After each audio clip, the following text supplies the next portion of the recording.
పేదల ఆరోగ్య విషయంలో రాష్ట్ర ప్రభుత్వం ఆనాడు డాక్టర్ వైఎస్ రాజశేఖర రెడ్డి గారు పేద ప్రజలకు ఆరోగ్యాన్ని కార్పొరేట్ వైద్యాన్ని అందించడం ద్వారా ఆ కుటుంబాలను ఆదుకునే విధంగా ఆనాడు ఆ పథకాన్ని ప్రవేశపెట్టడం జరిగింది.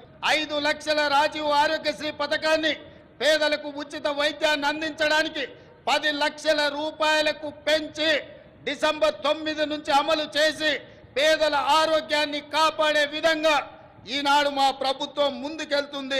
పేదల ఆరోగ్య విషయంలో రాష్ట్ర ప్రభుత్వం ఆనాడు డాక్టర్ వైఎస్ రాజశేఖర రెడ్డి గారు పేద ప్రజలకు ఆరోగ్యాన్ని కార్పొరేట్ వైద్యాన్ని అందించడం ద్వారా ఆ కుటుంబాలను ఆదుకునే విధంగా ఆనాడు ఆ పథకాన్ని ప్రవేశపెట్టడం జరిగింది.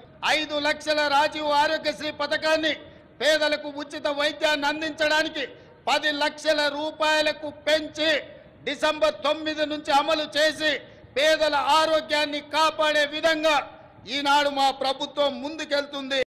ఈ వీడియో కానీ మీకు నచ్చినట్లయితే లైక్, కామెంట్, షేర్ చేయండి. మరిన్ని అప్డేట్స్ కోసం సబ్స్క్రైబ్ చేయండి.